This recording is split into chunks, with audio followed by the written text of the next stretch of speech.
रावण और लंकेश नाम की दुकानें, रावण की मूर्ति, यह सब देखकर ऐसा जरूर आपको लग रहा होगा कि क्या हम लंका में हैं। हालांकि ये तस्वीर भी भारत की है।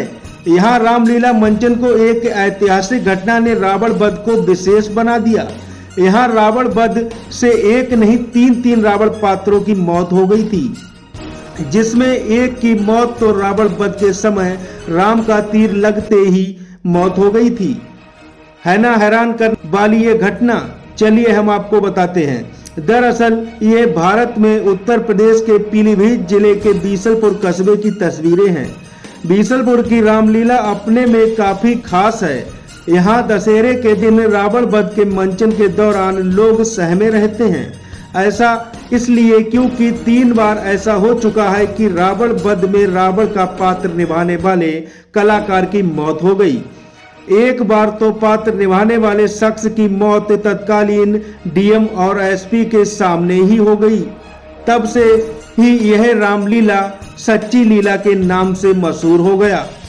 इतना ही नहीं, यहाँ दशहरा के एक दिन बाद रावण का वध किया जाता है।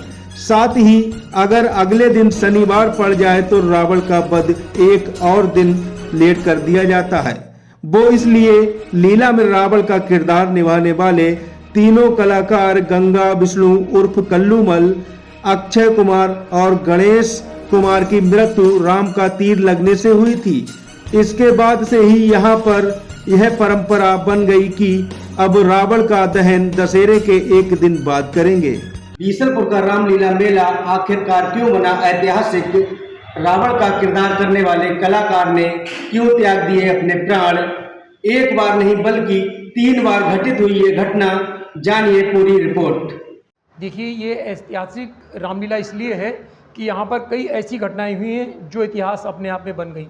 ये कहा जाता है कि मुंशी छेदालाल जी 1962 में जो रावण बनते थे उनका भी प्राणायन दशहरे के दिन ही हुआ, और 1978 में मोती महाराज जी, इनका भी प्राणायन दशहरे के दिन ही हुआ है। और जो 1987 में घटना हुई, ये तो सर्वविदित है। ये घटना में मैं संचालन कर रहा था, मैं खुद वहाँ पर खड़ा हुआ था जब गंगा विष्णु उर्फ कल्लूमल जी, जिन्हें हम दउआ नाम से कहते थे, वो उनको जैसी राम जी ने बाण मारा और वो धरती पर अपना पूरा डायलॉग बोलने के बाद उनके प्राणों का अंत हो गया। उस समय माननीय जिलाधिकारी महोदय और पुलिस अधीक्षक महोदय और ज़िले के सारे अधिकारी यहाँ पर उपस्थित थे। देखिए, मैं मेले से जुड़ा हुआ हूँ 3 पीढ़ी से। मेरे बाबा आदरणीय श्री रतिराम त्रिपाठी जी, मेरे पिताजी श्री रमेश चंद्र त्रिपाठी जी, उन्होंने 25 वर्ष तक यहाँ पर भगवान परशुराम की लीला का अभिनय किया, कई पात्रों का अभिनय सिखाया। और मेरे चाचा जी जो आर्मी में ऑफिसर हैं, उन्होंने भी यहाँ मेले में कई साल अभिनय किया है।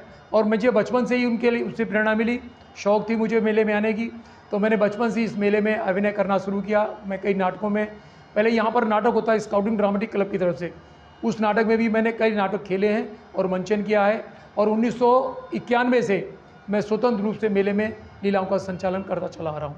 इसी मैदान में हुआ था और बड़ी धूमधाम के साथ एक दिन, जिस दिन दशहरा था उसके अगले दिन फिर उनका संस्कार यहाँ पर किया गया। राजगद्दी का जो शोभा यात्रा है वो एक दिन के बाद निकाली गई थी। हाँ, बिल्कुल सही कह रहे हैं। सुबह जैसे हमारे यहाँ सनातन में अस्थियों का इकट्ठी करने का प्राविधान है, मगर जब सुबह लोग यहाँ पर आए तो ना भस्म थी और ना हड्डियाँ थी, सब लोग ले गए। ऐसा मान्यता है कि रावण की ये अस्थियाँ ले जाते हैं तो घर में शुभ होता है। ये हमारे यहाँ एक परंपरा है, कह लीजिए, या एक विश्वास है।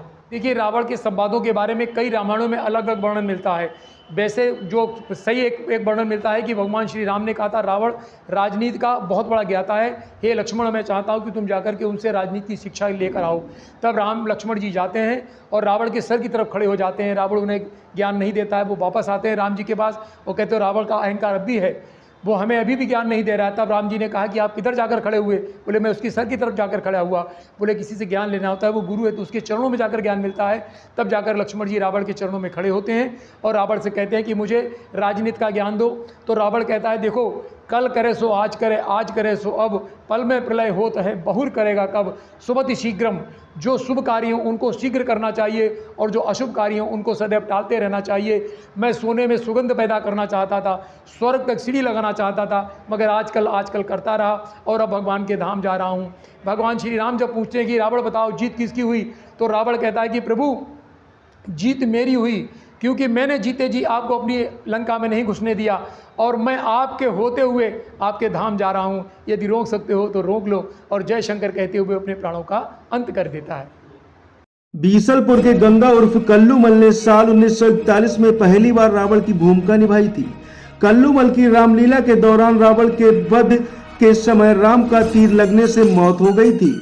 कल्लूमल की मौत के बाद रामलीला मैदान में एक दशानन की बड़ी मूर्ति लगा दी। इस पर लिखा गया कि राम के तीर से कल्लूमल बने रावण को मोक्ष प्राप्त हुआ है। इतना ही नहीं, कल्लूमल की मौत के बाद रामलीला मैदान में ही उनका अंतिम संस्कार कर दिया गया। इसके बाद उनकी अस्थियां और राख को लोग उठाकर भाग गए। इस कारण उनके परिवार को उनकी अस्थियां और राख तक नहीं मिल पाई थी। खास बात यह है कि यहाँ की रामलीला में ऐसा इत्तेफाक 3 बार हो चुका है। आश्चर्यजनक जरूर है लेकिन सत्य है। 1962 में रावण की भूमिका निभाते मुंशी छेदालाल का देहांत ठीक विजयदशमी के दिन लीला परिसर में लीला खेलते समय हो गया था।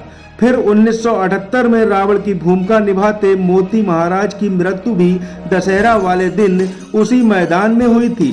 1987 में गंगा विष्णु रस्तोगी उर्फ कल्लूमल ने रावण वध लीला के उस समय प्राण त्याग दिए जब वह भगवान राम से युद्ध कर रहे थे। बता दें, गंगा विष्णु भगवान शिव के बचपन से ही अनन्य भक्त थे। कल्लूमल की मृत्यु के बाद उनके पुत्र लंबे समय से रावण की भूमिका अदा कर रहे हैं। कुल मिलाकर मेले में रावण का पात्र अदा करने वाले 3 पात्रों की दशहरा महोत्सव पर हुई मृत्यु की ऐतिहासिक घटनाओं से मेले की अपनी अलग पहचान बनी हुई है। लगातार खबरों के लिए हमारे चैनल न्यूज 7 यूपी को सब्सक्राइब अवश्य करें।